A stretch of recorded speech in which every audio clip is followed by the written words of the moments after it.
imzalanan deməli antlı öhdəlikdir. O antlı öhdəliyin şərtlərində nə deyilirdi?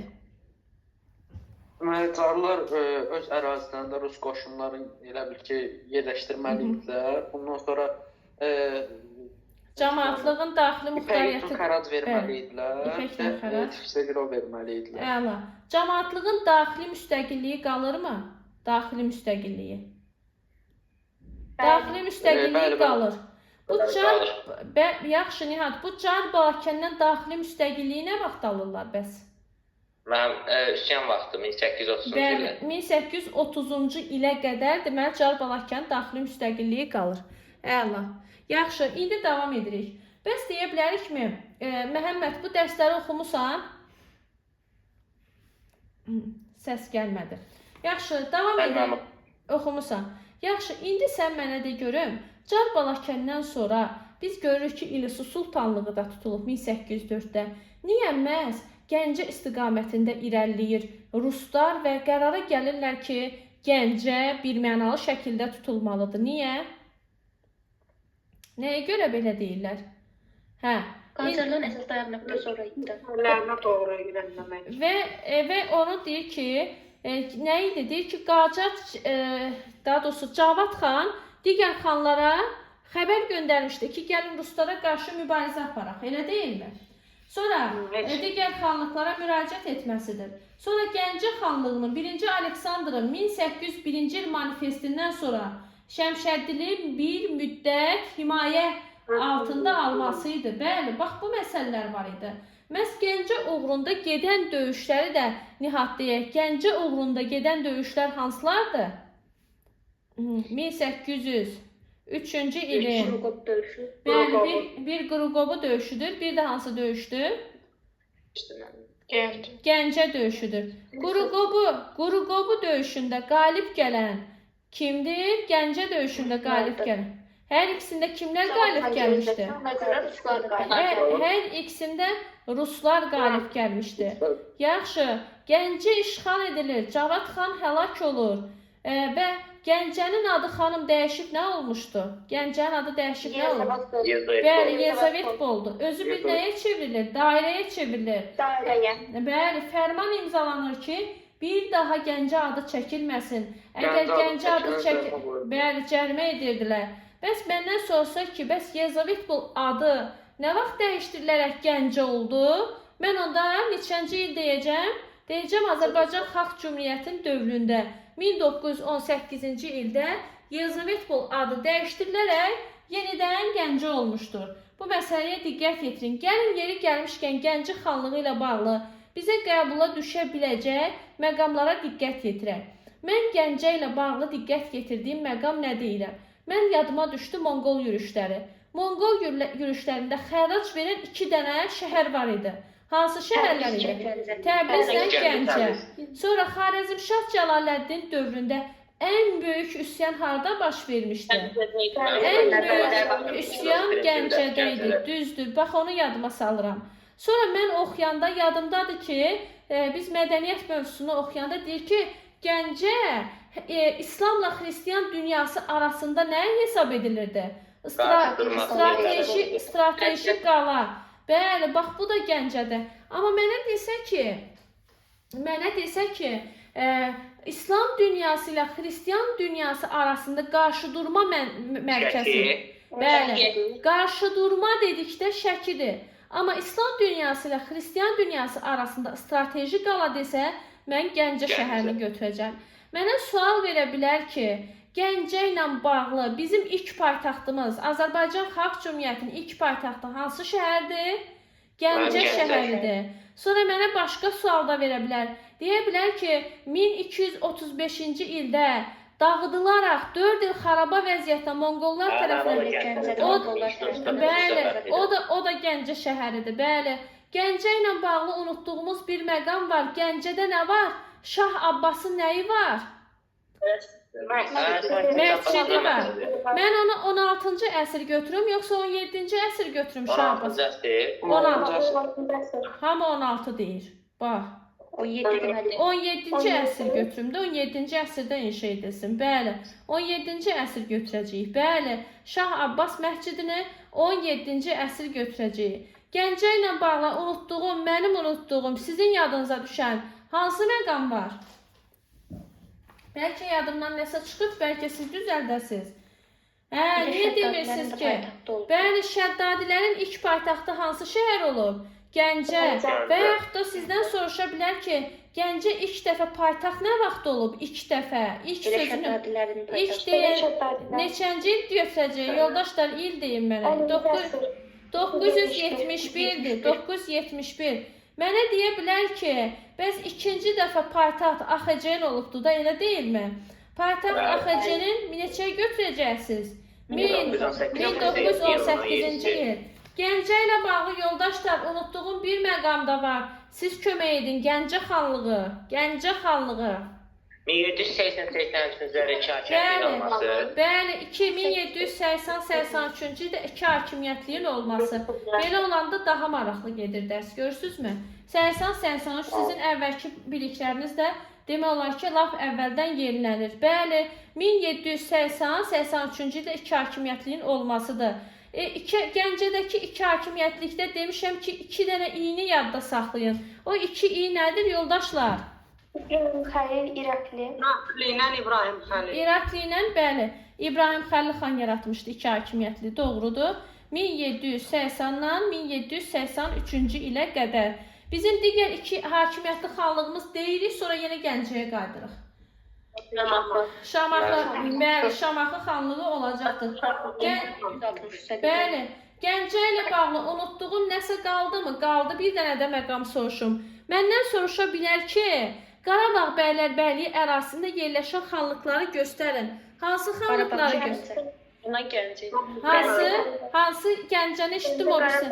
Biri də Qarabağ, bəli. Qarabağ bəylərbəyliyi ərazisində yerləşən xanlıqlar Qarabağla Gəncədir. Gəncəyə, bax bu qədər, mənim yadıma bu qədər düşür. Başqa yada, kimisə yada nəsə düşürmü? Bax, nəyisə unutmuşam bəlkə arada. Bir də o Səfəvilər dövründə Qarabağ bəylərbəyliyin də mərkəzi idi. Qarabağ bəylərbəyliyin mərkəzi olmuşdu. Başqa, Gəncə ilə bağlı yoldaşlar, niyə demirsiniz ki, indi yadıma düşür? Ay müəllim, Gəncədə zəlzələ olub. Gəncənin qara qapılarını götürüb aparıblar. Niyə demirsiniz ki? Gəncənin qapılarını kim götürüb aparmışdı yoldaşlar? Göycülərdir. Yaxşı, neçənci ildə aparmışdılar bu Gəncə qara qapılarını? 1139-cu ildə, bəli. Sual-cavab o qədər maraqlı gedir ki, inanmıram testə çatarıq, amma çatdırmalıyıq da, testə də yerib çatmalıyıq, düzdürmü? Yaxşı, indi bu hissəni yekunlaşdırdıq. Gəncədən bir dənə Gəncənin adını çəkdik, görürsünüz nə qədər uzun çəkdi. İndi gəlin, davam edək. Digər, deməli bizim harada qalmışıq? Gəncə xanlığı işğal edildi. Gəncə ilə bağlı nəyi unutmuşam? Ruslar öz hərbi bazalarını gətirib harada yerləşdirdilər? Elə Gəncədə. Elə Gəncədə. Bəli, Gəncəyə yerləşdirdiniz, Gəncənin başına min oynaşdınız. İndi gəlirik 1-ci Rusiya-Qacar müharibəsinə. 1-ci Rusiya-Qacar müharibəsi ilə bağlı ilk əvvəlini mən açıq elan edeyim, davamlı siz gətirirsiniz. Gəncə xanlığı işğal edildikdən sonra Fətəli Şah, bizim Qacarlar dövlətindəki Fətəli Şah özü-özünə peşman olur ki, kaş mən vaxtında Qacarlar dövləti olaraq kömək edərdim Gəncəli Cavad xana. Çünki artıq Ruslar gətirib öz hərbi bazasını hara yerləşdiriblər? Hərbi bazasını yerləşdiriblər Gəncəyə. Və Fətəli Şah deyir ki, xeyr, biz heç cür qəbul eləmirik Rusiyanın Qafqaz ərazisinə daxil olmasını və ona ultimatum göndərir. Yəni ultimatum nədir? Xəbərdarlıq. Xəbərdarlıqda deyir ki, bax Rus deyir, nə tər gəlib girmisənsə elə də Qafqazdan geri çəkir. Rus da deyir ki, mən Rus da geri çəkilərmi? Xeyr, deyir, Carbalakanı tutmuşam mı? Tutmuşam. Gəncəni tutmuşam. İlusunu tutmuşam mı? Tutmuşam. Niyə geri qaydıram? Hələ mənim burada inkişaf eləməyə, daha da əraziləri ələ keçirmək niyyətim var. Və Ruslar heç buna əhəmiyyət vermir. Gəncədən sonra deməli, Səbinə xanım hansı xanlığın üzərinə yürüş edir? Gəncədən sonra istiqamət haradır? Hara gedirik? Marşrut xəttimiz haranı göstərir? Qarabağ deyil, yoldaşlar, Qarabağ deyil. Ağdam oldu. İrəvan oldu, bəli, İrəvan oldu. Və mən deyirəm ki, burada Səbinə xanım İrəvan uğrunda gedən 2 döyüş var. Hansı döyüşlərdə əzizim? Hə, 1800. Mən 3 kilsə var idi, Qəmərli var idi. 3 kilsə ilə Qəmərli döyüşləri var. 3 kilsə və Qəmərli oldu. İndi mən burada Güney xanım İrəvanın üzərinə yazıram ki, İrəvan xanlığını, mən birinci özüm deyim onu, Məhəmməd Hüseyn xan müdafiə edir. Qoyun Məhəmmədin də adını yazaq ki, bizdən inciməsin. Məhəmməd Hüseyn xanı deyirik. Bəli, amma gəlin deyək, müharibə əsas hansı qüvvələr arasında gedir artıq? Müharibə elan olunub. Rusla Qacardır. İrəvan xanlığını Məhəmməd Hüseyn xan axıra qədər müdafiə edir. Bu 3 kilsə döyüşü ilə Qəmərli döyüşündə hansı tərəf qalib gəlir? Ruslar, yoxsa yerdən danışmayın? Bəli, ikisində də Qacarlar qalib gəlmişdi. İndi Güney xanım, deyirik ki, Qacarlar İrəvan xanlığından geri çəkilərək hara gedirlər? 1804-də uğursuz oldu.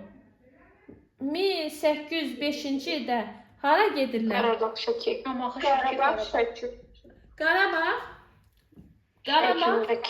Qarabağ, Şəki yazıram. Aha, bəli, qələmim sizin sürətinizə çatmır. Qarabağ və Şəki. İndi Qarabağda Ləman hansı müqavilə imzalamışdı Qarabağ xanı ilə? Kürəkçay müqaviləsi. Bir ürəklə danış görüm. Deyir Kürəkçay müqaviləsi. Zəhra davam eləyir. Zəhra, bu Kürəkçay müqaviləsini imzalayan Qarabağ xanı kim idi? Kürəkçay müqaviləsi. Qarabağ xanlığı İbrahim Xəlil xan idi. Kürəkçay müqaviləsini imzalamışdır. Kürəkçay müqaviləsinin şərtlərini mənə desin Güldəstə. Deməli, ona əsasən Qarabağ xanlığı tabe olur. Ondan sonra onu güya müstəqillik verirdilər. Amma daxildə idi, bu saat xaricdə deyildi. Sonra hər dəfə biri gələndə çar tərəfindən təsdiq olunmalı idi. Sonra xərac verilməli idi. Bir də belə. Hə, bir də belə. İndi sən hər şey gözəl dedin. İndi Fatimə lap gözəl deyəcək. Fatimə, Kürəkçay müqaviləsi ilə, elə orada Nihat da var. Deməli, Kürəkçay müqaviləsi ilə antlı öhdəliyin ortaq cəhəti nədir? Burada Rus qoşunlarının saxlanması, bir də burada Rusların daxili müstəqillik verilməli. Xərac təməlini keçib xərac verməsi. Aha, xərac verməsi. Daxili müstəqillik qalırmı? Daxili müstəqilliyi daxili müstəqilliyi var da, bəli. Daxili müstəqilliyi var, xaricdə isə Ruslardan asılıdır. Bu Kürəkçay müqaviləsi ilə antlı öhdəliyin oxşar cəhəti oldu. Bilirsiniz bu İbrahim Xəlil xan kimdən qohumu idi? Bilirsinizmi kimdən qohumdur? Şəkili Səlimdən qohumu idi. Sən bir dəqiqə, orada bir nəfər Quba dedi. Quba ilə harda eşit? Quba Fətəl xanla qohumla əlaqələr yaratmışdılar. 1768-ci ildə, 67-68. 68-ci ildə Qubalı Fətəl xanla nə qohumluq var ki, Qarabağın? Orada sadəcə Bakı ilə nikah diplomatiyası var. Bakı ilə nikah diplomatiyası. Bakı ilə Qarabağ. Əslində sən deməlisən ki, müəllim, mən səhvimi düzəldirəm. O dəqiqə Hacı Çələbi ilə Qubalı Fətəlin oxşar cəhətini deyirəm. Nədir bunların ikisində oxşar cəhəti Qarabağla bağlı?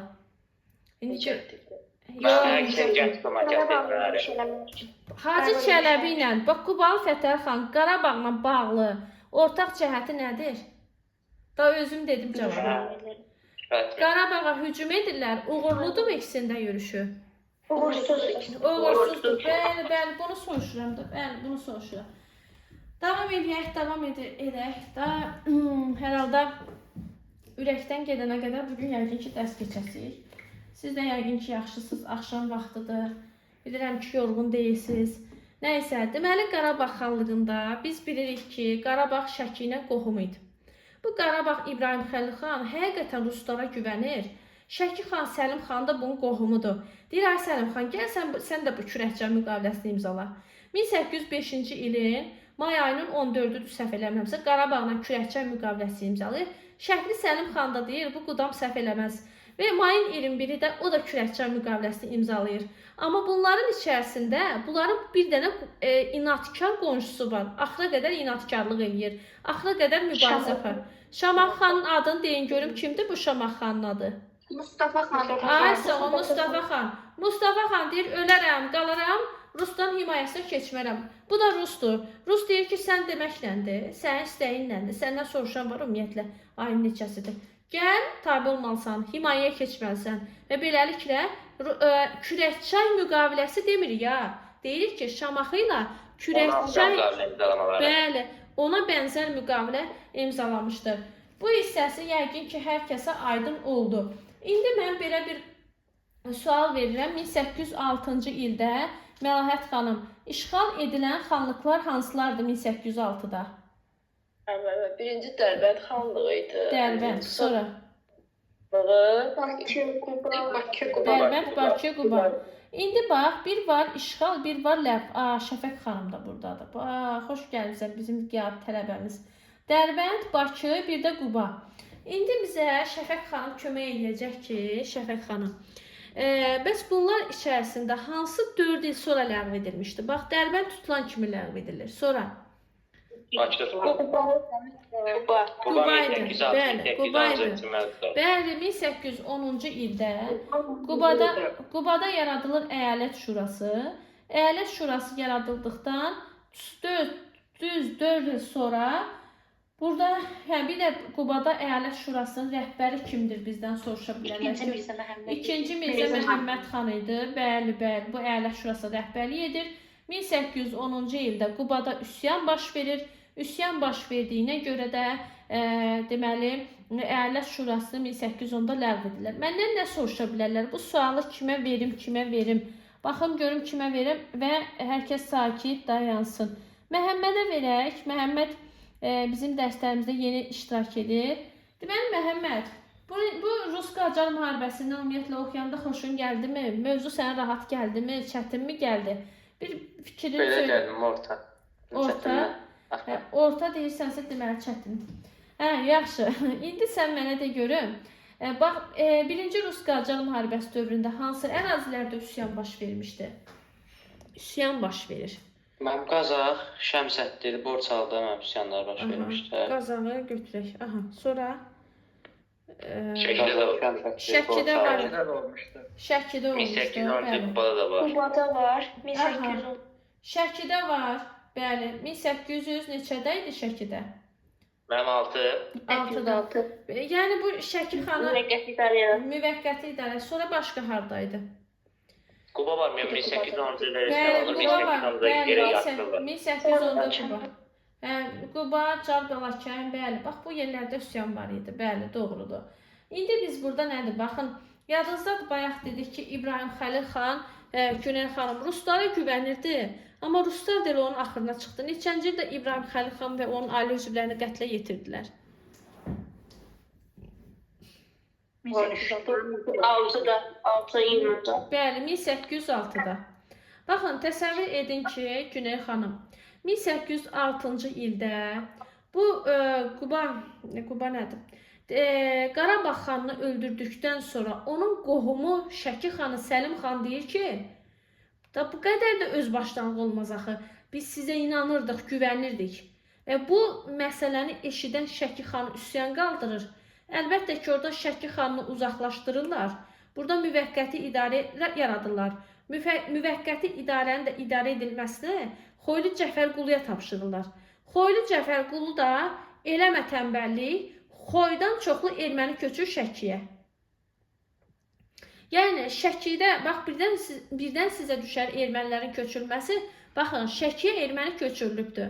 Bax bu məsələdə diqqətli olun. Məsələn, bizdə soruşa bilər ki, 19-cu əsrin əvvəllərində ilk hansı ərazi erməni köçürülmüşdü? Haranı götürəcəksiniz? Şəki. Niyə o dəqiqə Şəki dediniz ki? Yox, Şəki deyil. Yox, orada orada nə?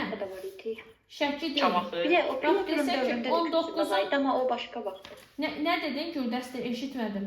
Pyotrun dövründə də Yox, köçürülübdü. düz deyirsən. Pyotr var, Cahanşah var. Baxın fikir verin. Mən deyirəm 19-un əvvəlində. 19-un Mən deyirəm əvvəlində. 18-də ya olurdu ya 19-da da şək olurdu. 19-un yaxşı baxın bu 1800 bu kişi gəlir 6-da da bu üsyan baş verir. Üsyandan sonra gəlir. 19-un əvvəlində hardaydı? Burada ermənilər köçürmüşdü. Hansı xanlıq? Xanlığından köçürdülərdi Şəkiyə. Hə, yaxşı bir də hansı xanlıqdandı ondan əvvəl? Hansı xanlığı ləğv edib köçürmüşdülər? Lənkəran. Gəncə xanlığı. Gəncə xanlığında. Bəli, 1804-də 54-cü paragrafları super oxuyanlar bilir ki, 1804-cü ildə Yelizavetpol qəzasına 105 erməni ailəsi, 1805-ci ildə isə 1300 erməni köçürülmüşdür. 1300 erməni. Aha. Deməli 1805-ci ildə də 1300 erməni köçürülmüşdü deyirik. Bax bu Gəncədir. Şəkinin adını çəkirik. Daha sonra Naxçıvandır, Qarabağdır, Borçalıdır, Ahasıqdır, Ahalkələkdir. Bu ərazilərdə ermənilər köçürülmüşdür. Bax buna diqqət yetirin. Mənə indi desə bax mən ilk erməni 19-cu əsr Gəncə götürdüm də. Düzdür 19-dan söhbət gedir. 19-cu əsrdən bax. Söhbət budur. Mənə desə ki ilk ermənilər nə vaxt köçürülüb, nə vaxt götürəcəm? 18-ci əsrdə. Pyotrda da 1724. Pyotrdan əvvəl yoldaşlar erməni köçürən hökmdar yoxdurmu? 1441-də Qaraqoyunlu hökmdarı köçürmüşdü. Bəli, Qaraqoyunlu hökmdarı Cahanşah var idi, düz deyirsiniz. Qaraqoyunlu hökmdarı Cahanşahın da dövründə 1441-ci ildə xeyli erməni köçürülür. Daha sonra Pyotrun dövründə köçürülür. Ən nəhayət 19-cu əsrin əvvəllərində Gəncədə baş verir. Daha sonra Şəkinin adını çəkirik və məndən soruşa bilər ki, bəs ilk dəfə kütləvi şəkildə ermənilərin köçürülməsinə vaxtı onda nə deyəcəksiniz? Mənim 1829-cu il 90 min erməni ailəsi köçürülməsi.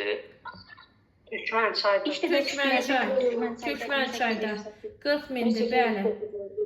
Düzdür. Mən məsələdə nə müqaviləsinə 90 min köçürülmüşdü 29-da. Orada 90 min erməni köçürür. Yəni kütləvi şəkildə Türkmənçaydan başlayır da 40 min adam köçürür. 40 min az deyil ki. Ardınca da Ədirlə müqaviləsi. Ən çox deyəndə həm də Ədirlənə ən çox köçürülən olacaqdır. Oldu mu? Bu məsələyə diqqət yetirik. İndi mənə sualıma cavab versin. Deməli, sualda iştirak edir. Yenə Məhəmmədə verəcəm sual. Deməli, Məhəmməd, belə bir sual verin. Bax, 1-ci Rus-Qacar müharibəsinin gedişində ləğv edilən xanlıqlar. Bax, bunu bilsən, sənə daha 3 dəfə maşallah deyəcəyik. Quba xanlığı ləğv olunur da. Quba. Sonra. Bakı xanlığı da ləğv olunur da. Bakı da ləğv olunur. Sonra. Ürəklə danış, ürəkli danış, narahat olma. Sonra. Gəncə xanlığı. Dərbənddir, Yaxşı, bəs Gəncəni götürə bilərəmmi? Bax, Gəncədə. Yox, əvvəl. Yox. Gəncə xanlığı Rus-Qacar müharibəsi dövrünə aid deyil, yoldaşlar. Bəli. Başqa yadımıza düşən nəsə varmı? Məncə yoxdur, elə deyilmi? Yoxdur da. Bəli, 1806-da bunlardır. Yaxşı, bəs mən deyirəm ki, Məhəmməd, 1-ci Rus-Qacarla 2-ci Rus-Qacar müharibəsinin arasında, bax, arasında ləğv edilən xanlıqlar. Zəhra verəcək bu sualın cavabını. Zəhra. Mən hər şey həm 1-də olsun, həm 2-də, yoxsa 1808-də. Arasında. 1-ci Rusla 2-cinin arasında. Şəki, Qarabağ, Şəki 1819, Şamaxı 1820, Qarabağ 1822. Ay sağ ol, düzdür. Bax, sənə bu sual verilə bilər. Və mən öz qəbul imtahanımda bu sualı səhv yazmışdım. Ona görə dedim ki, sizə deyim, yadınızdan çıxmasın. Bəli, 1-ci Rus-Qacar müharibəsi ilə 2-ci Rus-Qacar müharibəsi arasında, yəni ortada da, yəni 1-ci Rusdan sonra 2-ci Rusdan əvvəl ləğv edilən xanlıqlar 1819, Şəki, 20 Şamaxı, 22 də hara oldu? Qarabağ oldu. Bəs Lənkəranın? Lənkəran ləğv edildi. 1826-da mənim daxilindədir. Bəli. Yaxşı, indi davam edirik. Deməli, Güney xanım, 1-ci Rus-Qacar müharibəsi hansı müqavilə ilə yekunlaşdı? 1-ci Rus-Qacar müharibəsi Gülüstan, bəli, Gülüstan müqaviləsi ilə yekunlaşmışdı. İndi mən nə edirəm? Mən 1-ci Rus-Qacar müharibəsində ərazilər uğrunda gedən müharibələri bir araya yığıram. Sonra keçirik 2-ci Rus-Qacar, sonra 54-55 siz deyən mövzulara. Mən burada nə edirəm indi? Deyirəm ki, Car-Balakən uğrunda, yazmısınız o heç, yenə də yazıram. Car-Balakən uğrunda gedən döyüşlər. Qanıq döyüşü, Zakatala döyüşü. Birində Rus qalibdir, ikincisində Rus məğlubdur, Zakatala döyüşü. Aha, sonra deyirəm ki, Car-Balakəndən sonra Gəncə gəlir. Gəncə uğrunda gedən döyüşlər. Gəncə uğrunda gedən döyüşü, bəli, Quruqobu döyüşüdür. Bir də hansıdır? Quruqobu və Gəncə döyüşləri. Gəncə, əla. Hər ikisində Rus qalib gəlmişdir. Ən sonunda Gəncə xanı Cavad xan və oğlu öldürülür. Sonra mən gəldirəm, deyirəm ki, Gəncə, İrəvan uğrunda gedən döyüşlər. İrəvan xanlığı 1-ci Rus-Qacar müharibəsində yoldaşlar tutula bilməmişdir. Üç kilsə və Qəmərli döyüşləri. Hər ikisində Ruslar məğlub olmuşdur, deyirəm. Sonra gəlirəm İrəvan, Şamaxı, Qarabağ bu yoxdur, Şəki, Dərbənd, Bakı, Quba. Gəlirəm Lənkərana. Lənkəran uğrunda gedən döyüşləri deyirəm. Lənkəran uğrunda gedən döyüşlər Aslan Düzü döyüşü, Aslan Düzü döyüşü, bəli, və Lənkəran döyüşü. Ən sonda Lənkəran. Hər ikisində Ruslar qalib gəlmişdir və Lənkəran xanlığı Ruslar tərəfindən tutulmuşdur. Lənkəranla bağlı 3 əsas məqama diqqət yetirməlisən. Deyirsən ki, Lənkəran Rusların himayəsinə keçir 1802-də. Deyirsən ki, Lənkəran Ruslar tərəfindən tutuldu, işğal edildi 1813-ün yanvarında. Ləğvini nə vaxt götürdünüz? 1826-da. Bax, 3 dənə ilə diqqət yetirirəm. Bu sizə o aid olacaq məqam. Bir də mənə qəbula düşən suallardan biri mənə deyəndə, yəni mənim gördüyüm qəbul suallarının içərisində düşən bir sual var. Deyir ki, sualı uzun müddətdir burada gözləyən Əliyə verəcəm. Mənə belə bir sual düşə bilər ki, Rus-Qacar müharibəsi dövrünə aid olan illəri seçin, tapın. Məsələn, sən oxuyanda orada Rus-Qacar müharibəsi dövrünə aid olan hadisələr hansılar idi? Kilsə var idi, döyüşü, Ruslar məğlub olmuşdu. Nə döyüşü var idi? Eşitmədim. Kilsə. Yox, bax dövrünə deyirəm. Dövrünə, o da dövrünə aiddir, düzdür, o da dövrünə aiddir. Bir var, deyirəm, Rus-Qacar müharibəsinə aid. Bir də var. Cümlə ola bilər. İndi bax, orada döyüşlərin hamısı aiddir. Bir də Rusla Qacar arasında, Rusla Osmanlı arasında gedən müharibələr var ki, o da Rus-Qacar müharibəsi dövrünə aiddir. Hansılar da olur? Əlbəttə. Deməli, Gümrü döyüşü. Bəli. Buxarest müqaviləsi. Neçənci ildə idi Buxarest müqaviləsi? Bəli, bəli. 1812 mayın 16-sında. Bir də mən burada unutduğum bir məsələ var, onu da qeyd edeyim. Məndən soruşa bilər ki, Rusların qalib gəldiyi döyüşlər Qacarlar. Bax, həmişə demişəm ki, az hansıdırsa onu seç. Sonra digər hissəni tapacaqsan. Məsələn, Qacarların qalib gəldiyi bir o deyil axı, təkcə o deyil. Məndən soruşa bilər ki, Qacarlar qalib gəldi, Qarababa var idi, Sultanbud var idi. Qarababa, Qəmərli, Sultanbud, Şahbulaq, bir də nə idi? Başqa elə bu qədər. Deməli, 3 kilsə, Qəmərli, Qarababa, Sultanbud, Şahbulaq. Bunlarda bundan yadda saxlaya bilərsiniz. Qarababa ilə Qəmərli. Bunların hər birində Ruslar məğlub olub, Qacarlar qalib gəlib. Yerdə qalan döyüşləri isə Ruslara aid edəcəksiniz. Yazırsınız, 1-ci Rus-Qacar müharibəsi dövrünə aiddir. Bunu da yekunlaşdırdıq. Bir məqamda tez-tez deyim, keçək, çünki bugün təkrar mövzular çoxdur.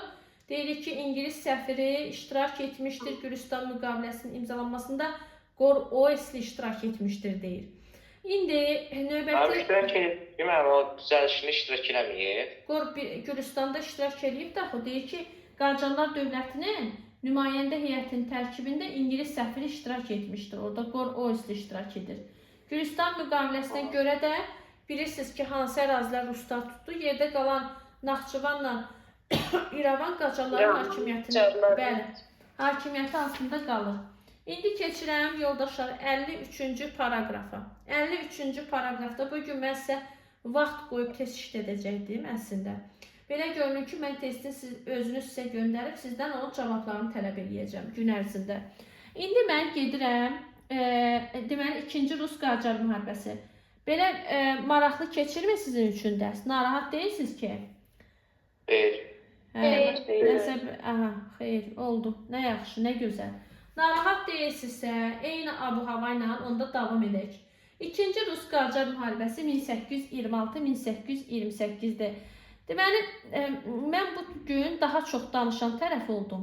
Çünki bununla bağlı istəyirəm o qədər dərinlikləri deyim ki, mənim ürəyimə düşübdür ki, burada 1-ci Rus-Qacar müharibəsi elə düşünürəm ki, və yaxud da 2-ci Rus-Qacar müharibəsi ikinci qruplara düşəcək situasiya. Elə düşünürəm, yəni ürəyimə elə damıb. Ürəyimə damdığını da eləyim. Olar, olmayanda da bizdən nə gedək? Yaxşı, indi inşallah düşsə, mən də bunu bir çəkib paylaşaram ki, mən dedim, belə də oldu. Deməli, 1814-cü ildə mən dedim, biraz belə də oldu, ağır cümlədir. Nəsə də insan sevinər. Deməli, burada mən nəyə baxıram? Rus-Qacar müharibəsində bir dənə əvvəli mən deyim, arxasını sizdən soruşuram. Birincisi, Rusiya müharibəyə girmək istəmir. İstəyirlər ki, Qacarlarla dostluq münasibəti qursunlar. Hətta dostluq və əməkdaşlıq, tərəfdaşlıq haqqında müqavilə bağlamaq üçün Aleksey Yermalovu, hansı ki Qafqazın baş hakimi idi, göndərirlər Qacarlar sarayına. Qacarlar sarayına gələn Yermalov görür ki, bunların sifəti yaman acıqlıdır. Bunların müqavilə bağlamaq fikri yoxdur. Bunlar nə dost, nə əməkdaşdır. Bunlar ümumiyyətlə müharibə abu-havasındadılar. Nəysə, Yermalov öz canını qutarır, Qacarlar dövlətinin ərazisindən bir sağ-salamat gəlir, çatır Qafqaza və öz deməli imperatoruna məktub yazır. Məktubda deyir ki, bir də bunu demədik. Bax, 1-ci Rus-Qacar müharibəsi hansı Rus imperatorun dövründə getmişdi? Aleksandr 1-ci Aleksandr. 2-ci Rusiya-Qacar müharibəsi kimin dövründə idi bəs? Nam Aleksandr deyil o da. Bəli. Baxın, bir də qeyd edirəm. Bizdən soruşsa ki, Rus-Qacar müharibəsinə dövrünə aid olanlar hansılardır? Orada gümrüklə siz götürürsünüz Buxaresti. Müharibəsi dövrünə. Rus-Qacar müharibəsi nə aiddir deyəndə sırf Rusla Qacar arasında gedən mübarizəni götürəcəksiniz. Bax, bu məsələdə diqqətli olun. Bayaq orada deməli istəyirdim ki, daha ətraflı deyim, sonra yadına düşdü ki, deməmişəm bu haqda. İndi mən burada qeyd edirəm ki, 2-ci Rus-Qacar müharibəsi dövründə, daha sonra 2-ci Rus-Qacar müharibəsi başlamamışdan əvvəl yenə Qacarlarla ingilislər əməkdaşlıq edir. Tehran müqaviləsi bağlayıblar. Yermalovu göndərirlər Qacar sarayına. Yermalov görür ki, bunlar müharibə abu-havasındadır. Bunların heç belə fikrində belə yoxdur ki, yəni bunlar dostluq etsinlər. Sonra İngilis də əsas burada ona dəstəyi verən, Qacara əsas dəstəyi verən kimdir? Onun qardaşı İngilis. İngilis deyir ki, qorxma, sənin üçün hər cür şərait yaradacaq. Pul demirsən, pul veririk. Hərbi yardım demirsən, hərbi yardım edirik. Hətta İngilis Qacara elə bir dəstək verir ki, gəlir Tehranda, Təbrizdə deyir, metal tökmə zavodları inşa elətdirir. Qacarların sərhəd qalalarını möhkəmləndirir. Qacarlar da bir şişir ki, hə də mən İngilis varsa mən qalib gələcəm. Sonra İngilislər Qacarlara dəstək vermək üçün gedir Osmanlılarla danışır və Qacarlar həm də Osmanlılarla da əməkdaşlıq edir. Neçənci ildə əməkdaşlıq etməyə başlayırlar?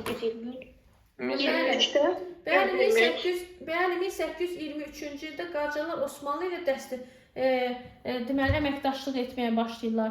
Və ondan əlavə olaraq bilirsiniz birdən o, bizim xanlıqlarımızın çoxu da Qacarları dəstəkləyir. Aha, indi bax sən olsan, bax təsəvvür heç tarixi oxumayıbsan. Belə nə fikirləşərsən? Səncə burada Abbas Mirzə qalib gələr? Abbas Mirzə Qacar qoşununa rəhbərlik edən şəxs idi. 1-ci Rus-Qacar müharibəsində də odur. Hə, səncə burada Qacarlar qalib gələrdi? Sən oxumamışdan əvvəl kitabı oxumamışdan əvvəl düşünərdin ki, Qacar qalib gələr. Ayrı adama neyini yerlər? Bax, 18 gün işə qalası mühasirəsi ən böyük səhv oldu. Bəli. Bax, təsəvvür edək ki, ayrı adama nə edər? İngilis buna metal tökmə tikdirir. Sonra zavod tikdirir, metal tökmə zavodu. Qacar sərhəd qalalarını möhkəmləndirir. Pul verir, hərbi yardım eləyir. Sonra Osmanlı ilə əməkdaşlığına yardım edir. Xanlıqlar Qacarları dəstəkləyir. Da sən burada da qalib gələ bilmirsənsə, ay Qacar, bu başqa nə eləsin bu İngilis, düzdürmü? Yaxşı, indi Abbas Mirzənin ən böyük səhvindən danışacaq. 1826-cı ildir, təsəvvür edin ki, 1826-cı ildəyik. Hə, belə. Gəncə. Və təsəvvür edin, 1826-cı ildə siz yoldaşlar, Rusiya ilə müharibəyə girmək istəmir. Rus deyir, ay Qacar, gəl bu alğı başqa top elə. Sənə istəsən bir toparla bu alğı, istəsən sənə bu Qarabağla Gəncənin bir hissəsini verim. Bax, bir hissəsini, o da yəni belə kəsir ha, yəni o da xəsisdir. Deyir, sənə Qarabağla Lənkəranın bir hissəsini güzəştə gedərəm. Qacar da deyir, lazım deyil. Mən səni bütün nədən Qafqazdan çıxardacağım, Cənubi Qafqazdan səni çıxardacağım. Hay, çıxartdın ha. İndi və bununla bağlı 1826-da Qacarlar müharibəyə başladılar. İkinci Rus-Qacar müharibəsi elan edildi. Oldu mu? Elan edildi. Burada ən böyük səhv hardaydı Fatimə? Şuşanın 48-cü mühasirəsində. Bəli, Şuşanın düz 48 gün mühasirədə saxlanması idi əsas problem. Və o 48 gündən sonra bu 48 gündən istifadə edir Ruslar. Və Ruslar deyir ki, hara qoşun yığmağa başlayırlar? Tiflisə. Tiflisə qoşun yığırsa mövqelərini gücləndirə bilər. Aha, bəli. Bəli, bununla da güclənirlər. Və bu müharibənin taleyini, bir də orada bir əsas yerləri tez-tez deyim gedim. Şamaxan Mustafa xan Şirvanı azad edir. Lənkəran Mirhəsən Lənkəranı azad edir. Səlim xan Hüseyn xan Səlim xanın oğlu Hüseyn xan Şəkini azad edir. Və 2-ci Rus-Qacar müharibəsinin taleyini həll edən döyüş hansı döyüşdür? Gəncə döyüşü 1826. Döyüş 1826. 26-cı ildir, bəli, doğrudur. 1-ci Rus-Qacar müharibəsində tutulmayan hansı ərazidir ki, 2-ci Rus-Qacarda tutulmuşdu? İrəvan uğrunda, ay sağ ol, İrəvan uğrunda gedən döyüşlər tez deyək, Mən burada deyir ki, Sərdarabad döyüşü cavablaşdırmışdır. 1827. İndi Jalədən soruşuram. İrəvan uğrunda gedən döyüşlər. Mən biri 1804-də olmuşdu, uğursuzluqla nəticələnir. İkincisi 1808-də olmuşdu, o da yenə uğursuzluqla nəticələnir. Axırıncı 1827-də olmuşdu, sonunda isə qalib gəlirdi, yəni İrəvanı işğal edirlər. Axırını de görüm, axırıncı hansı döyüşlərdə? Calanbulaq döyüşü ilə Sərdarabad. 27-də döyüşsüz tutulan ərazi hansıdır? Naxçıvan. Döyüşsüz tutulan Naxçıvandır, bəli. Sonra burada bizim bu kişi, neydi bu kişi deyəndə? Paskeviçə Müqəddəs Georgi ordeni verilir. Və Müqəddəs Georgi ordeni verilən Azərbaycanlı kimdir deyəndə, deyirsiniz Mehmandarov demək. Ona silah verilibdir. Silah verilib ona. Aha. Fərxağa qayıb. Fərxağa Qayıbovdur, bəli. Fərxağa Qayıbov olacaqdır. Əla. Yaxşı, və 1827-ci ildə İrəvandan sonra daxil olar Cənubi Azərbaycanda Xoy, Maku, Mərənd, 27-də Təbrizdə nə yaradıldı? Müvəqqəti idarə. Müvəqqəti idarə. Urmiya ilə Ərdəbilin işğalı nə vaxt götürəcəksiniz? 1828-ci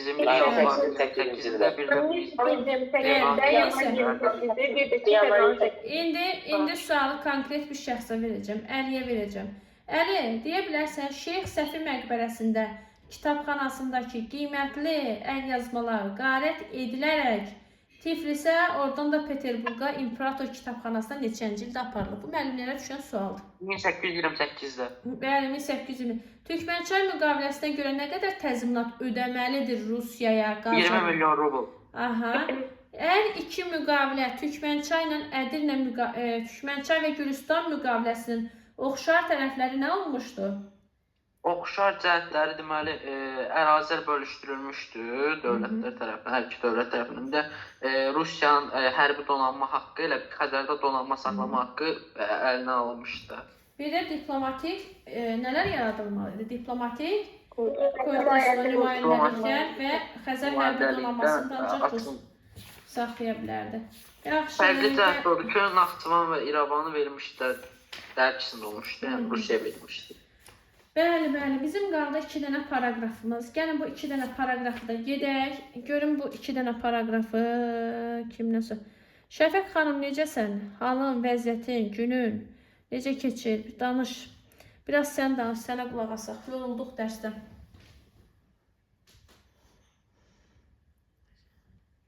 Şəfəq xanım.